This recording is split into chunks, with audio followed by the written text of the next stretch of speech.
Namaskar students. Hope you are hale and hearty, taking care of your health and your studies. I know you were waiting for this video, so here we are. Today, what we are going to do is very important for all of us. Before we begin that, I just want to ask you one simple thing. When we play soccer, apart from the goalkeeper, all the team members can only use their feet to play with the ball. If they touch the ball with the hand, they'll be penalized. In the same manner, if a cricketer is standing outside the crease and the wicketkeeper takes the bails off, they are stumped. This is the rule of the game. Talking about the rule and regulation, our entire life is governed by them. If we don't wear a helmet while driving, we'll be penalized. So, what we are going to talk about today is a book which contains all the rules and regulations related to the citizens of India. Something which gives strong emphasis to every citizen's life. Something which has no substitution. That thing is our Indian Constitution. Let's do chapter number 1 from our civics book, Indian Constitution.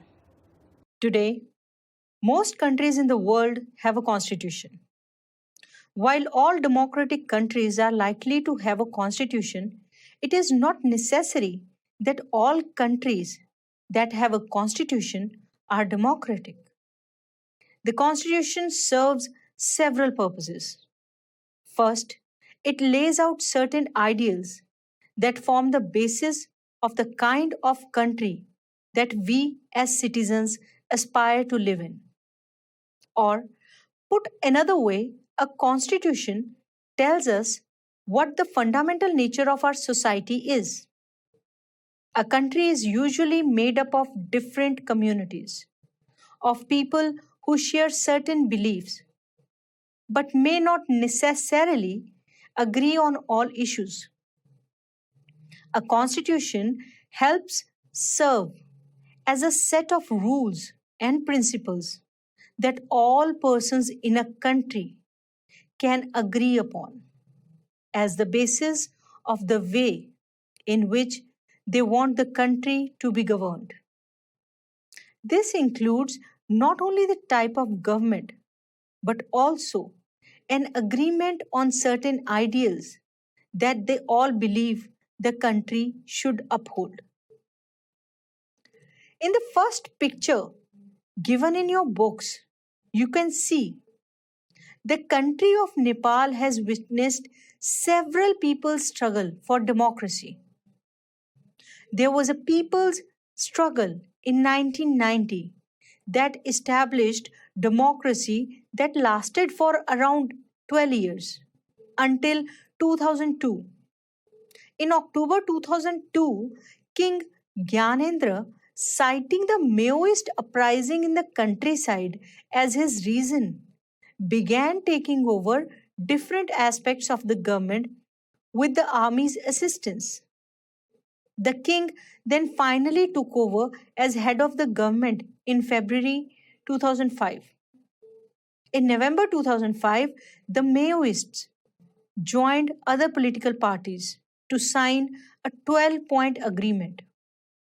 The agreement signaled to the larger public an imminent return to democracy and peace. In 2006, this people's movement for democracy began gaining immense force. It repeatedly refused the small concessions that the king made, and finally, in 2006, in the month of April, the king restored the third parliament and asked the political parties to form a government. in 2007, Nepal adopted an interim constitution. The above photos show scenes from the People's Movement for Democracy in 2006. Now let's try and understand what we mean by this through two contrasting situations in the recent history of Nepal, a country that borders India on the north. Until quite recently, Nepal was a monarchy. The previous constitution of Nepal, which had been adopted in 1990, reflected the fact that the final authority rested with the king. A people's movement in Nepal fought for several decades to establish democracy, and in 2006 they finally succeeded in putting an end to the powers of the king. Now, the people have to write a new constitution to establish Nepal as a democracy. The reason that they do not want to continue with the previous constitution is because it does not reflect the ideas of the country that they want Nepal to be and that they have fought for. As in the game of football, in which a change in the constitutive rules will change the game altogether. Nepal, by moving from monarchy to democratic government, needs to change all its constitutive rules in order to usher in a new society. This is why the people of Nepal are in the process of writing a new constitution for the country. The caption alongside elaborates Nepal's struggle for democracy. The second important purpose of a constitution is to define the nature of a country's political system. For example, Nepal's earlier constitution stated that the country was to be ruled by the king and his council of ministers. In countries that have adopted a democratic form, in laying out certain important guidelines that govern decision making within these societies. In a democracy, we choose our leaders so that they can exercise power responsibility on our behalf. However, there is always the possibility that these leaders might misuse their authority, and the Constitution usually provides safeguards against this. This misuse of authority can result in gross. Now look at the picture given in the books. Injustice as demonstrated in the classroom situation. Over here, Suresh is the class monitor. He is a bully. His classmates are not too fond of him. Mrs. Rao, the class teacher, has to leave the classroom on some urgent work.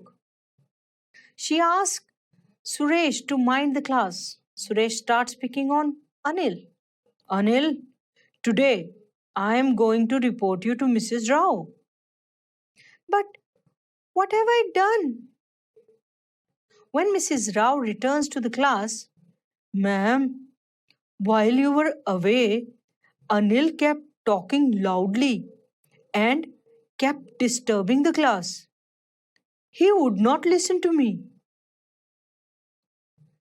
Anil, you will have to stay back after school today and write, I will not disobey the class monitor 100 times. But, ma'am, I did not do anything. In a democracy, we choose our leaders so that they can exercise power responsibly on our behalf. In this picture, Suresh takes advantage of the power given to him. However, there is always the possibility that these leaders might misuse their authority, just the way Suresh did. And the Constitution usually provides safeguards against this. Another important function that a constitution plays in a democracy is to ensure that a dominant group does not use its power against other. less powerful people or groups. The following situation demonstrates one such condition in the classroom. Over here, students have just had their free period. Girls want to play basketball and boys wants to play cricket. Let's play basketball today for a change. No, we will play cricket. The teachers decide to settle the problem with show of hands. As the girls are in minority, boys win.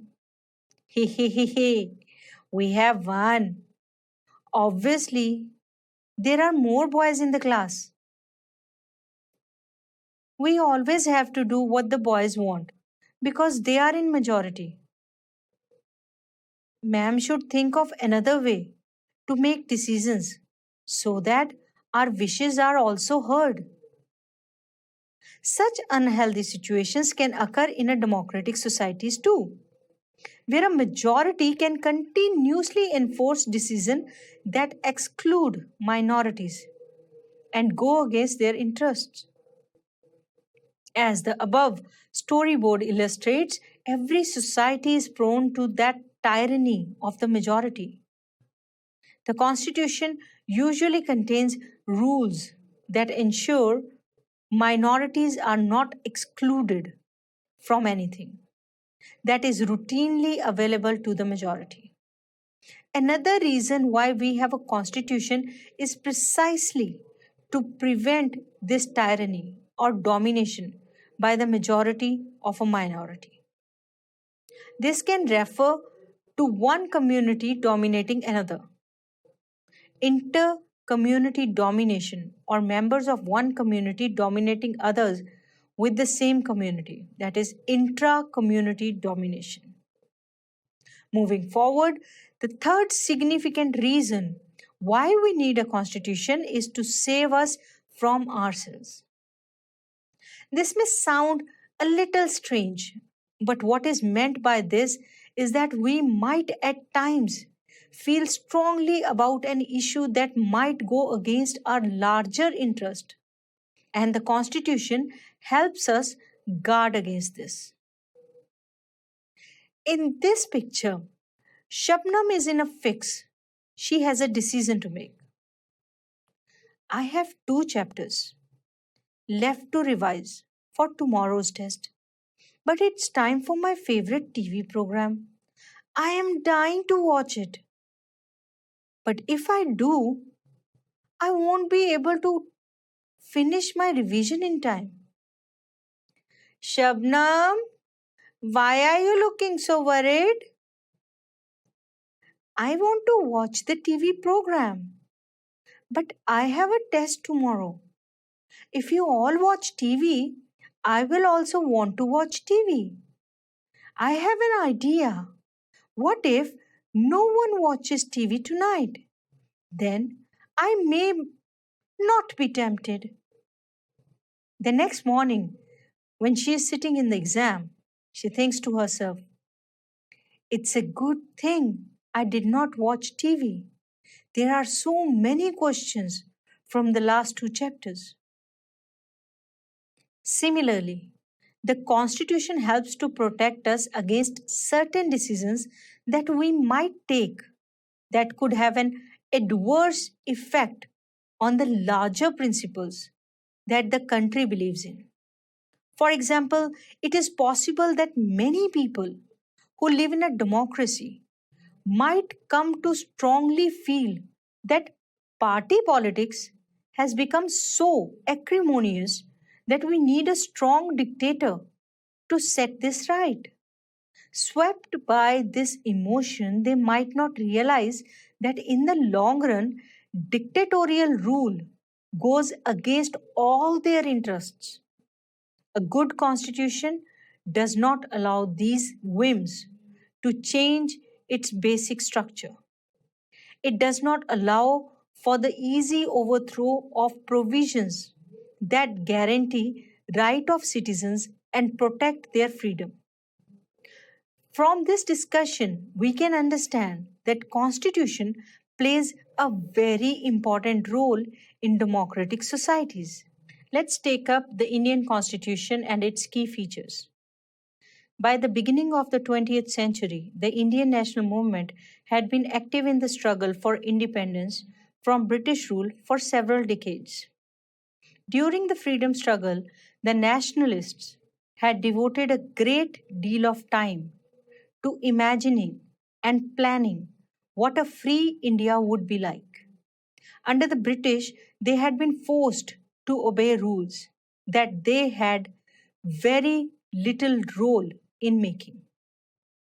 The long experience of authoritarian rule under the colonial state convinced Indians that free India should be a democracy in which everyone should be treated equally and be allowed to participate in government. What remained to be done then was to work out the ways in which a democratic government would be set up in India and the rules that would determine its functioning. This was done not by one person, but by a group of around 300 people who became members of the Constituent Assembly in 1946 and who met periodically for the next 3 years to write India's constitution. These members of the Constituent Assembly had a huge task before them. The country was made up of several different communities who spoke different languages, belonged to different religions, and had distinct cultures. Also, when the constitution was being written, India was going through considerable turmoil. The partition of the country into India and Pakistan was imminent. Some of the princely states remained undecided about their future, and the socio-economic condition of the vast mass of people appeared dismal.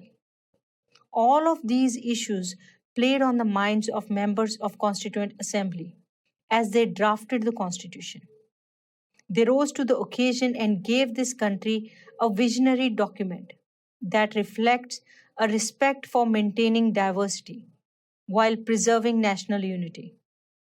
The final document also reflects their concern for eradicating poverty through socio-economic reforms, as well as emphasizing the crucial role the people can play in choosing their representatives. Let's take up unity, socio-economic reforms, and representation. Keeping in mind the concerns of diversity, unity, socio-economic reforms, and representatives that the authors of this document were grappling with, try and understand the ways in which they tried to balance these concerns with their commitment to transform independent India into a strong democratic society. First of such feature was federalism. This refers to the existence of more than one level of government in the country. In India, we have governments at state level and at the center level. Panchayati Raj is the third tier of government. We looked at the functioning of the state government in class 6 book. The vast number of communities in India meant that a system of government needed to be devised that did not involve only persons sitting in the capital city of New Delhi and making decisions for everyone. Instead, it was important to have another level of government in the states so that decisions could be made for that particular area. While each state in India enjoys autonomy in exercising powers on certain issues, subjects of national concern require that all of these states follows the law of central government. The constitution contains list that details the issues that each tier of government can make laws on. In addition, the constitution also specifies where each tier of government can get the money from for the work that it does. Under federalism, the states are not merely agents of the federal government, but draw their authority from the constitution as well. All persons in India are governed by laws and policies made by each of their level of government. Moving on, let's talk about parliamentary form of government. The different tier of government that we just read consist of representatives who are elected by the people. The Constitution of India guarantees universal adult suffrage for all citizens. When they were making the constitution, the members of Constituent Assembly felt that the freedom struggle had prepared the masses for universal adult suffrage and that this would help encourage a democratic mindset and break the clutches of traditional caste, class, and gender hierarchies. This means that the people of India have a direct role in electing their representatives. Also, every citizen of the country, irrespective of his her social background, can also contest in elections. These representatives are accountable to the people. Let's take separation of powers. According to the constitution, there are three organs of the government. These are legislature, the executive, and the judiciary. The legislature refers to our elected representatives. The executive is a smaller group of people who are responsible for implementing laws and running the government. The judiciary refers to the system of courts in this country. In order to prevent the misuse of power by any one branch of the government, the Constitution says that each of these organs should exercise different powers, through which each organ acts as a check on the other organs of the government. And this ensures the balance of power between all three. From separation of power, now we move on to the heart and soul of our Constitution, fundamental rights. The section on fundamental rights has often been referred to as the conscience of the Indian Constitution. Colonial rule had created a certain suspicion of the state in the minds of the nationalists that they wanted to ensure that a set of written rights would guard against the misuse of state power in the independent India. Fundamental rights, therefore, protect citizens against the arbitrary and absolute exercise of power by the state.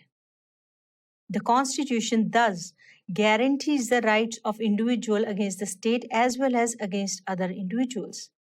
Moreover, the various minority communities also expressed the need for the Constitution to include rights that would protect their groups. The Constitution, therefore, also guarantees the rights of minorities against the majority. As Dr. Ambedkar has said about these fundamental rights, their object is twofold. The first objective is that every citizen must be in a position to claim those rights. And secondly, these rights must be binding upon every authority that has got the power to make laws. In Indian Constitution, there are total 6 fundamental rights. Taking them up, the first is right to equality. All persons are equal before the law. This means that all persons shall be equally protected by laws of the country.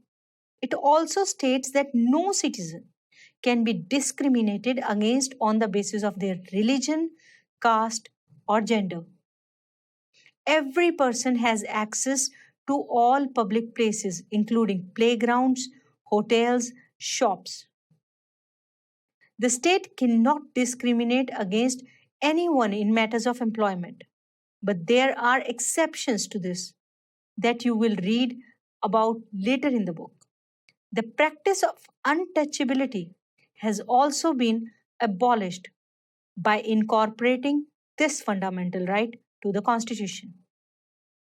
Moving on, it is right to freedom.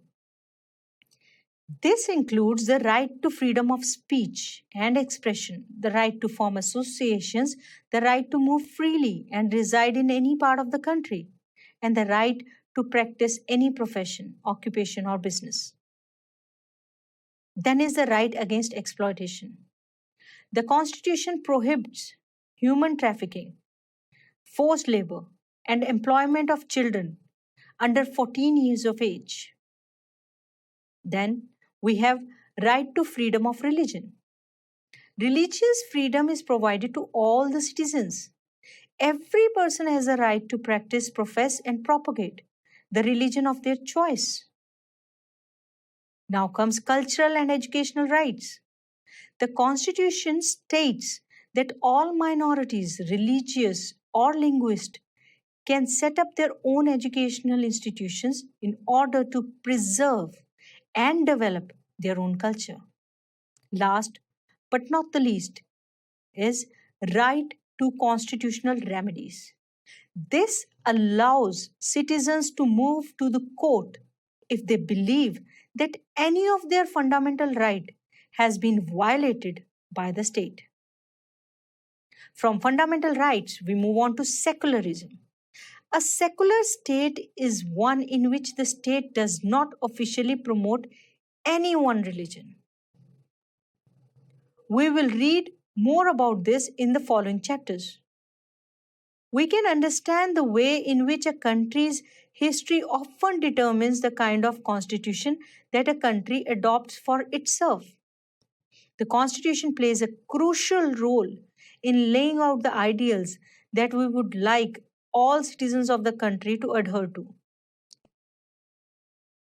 In the rest of the book, as well as in your higher classes, you will read more about these different features of Indian Constitution.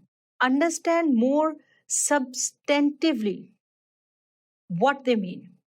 In the last photos shown, various members of the Constituent Assembly signing a copy of Constitution at its final session on 24th of January 1950.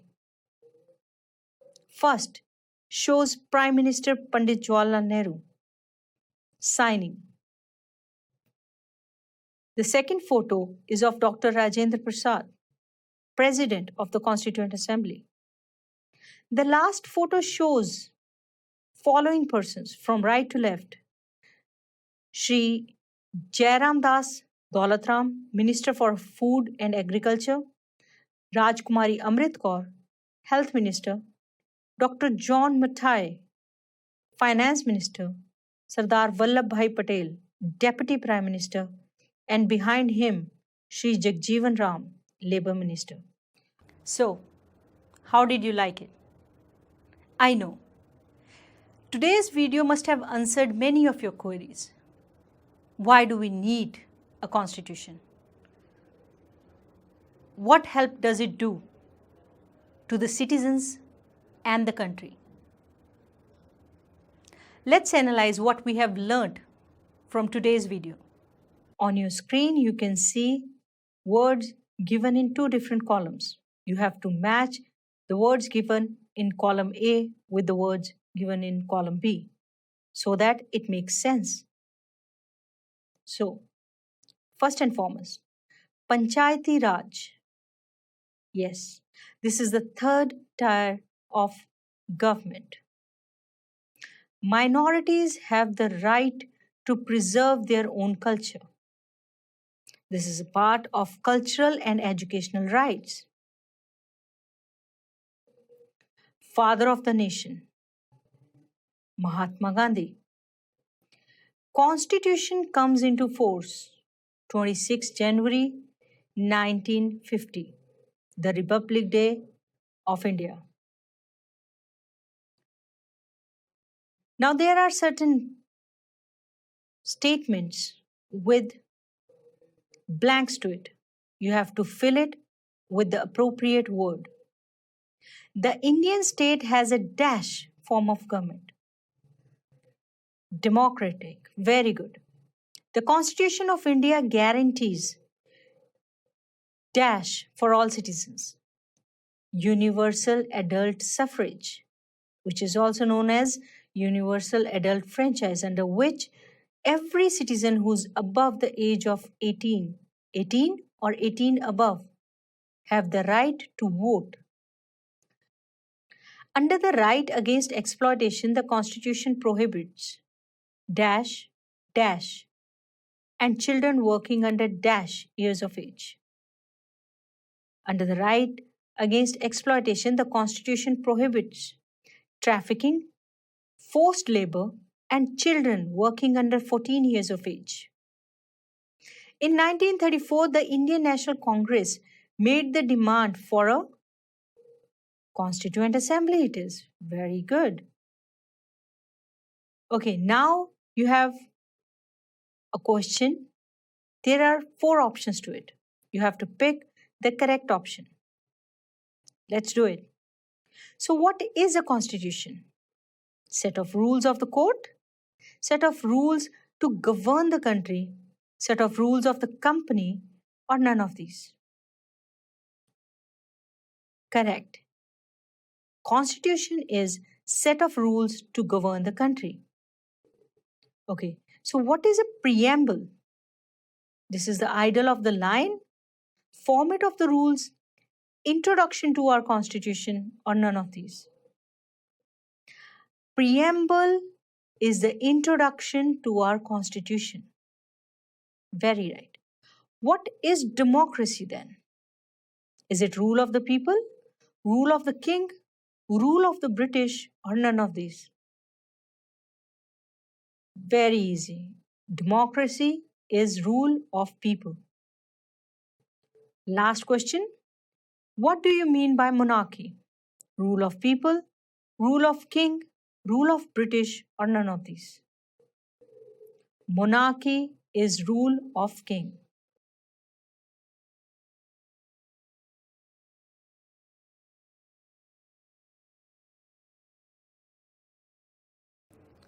I hope you enjoyed today's video. We'll be back with another video. Till then, take care of yourself, stay safe, stay healthy, keep reading. Namaskar.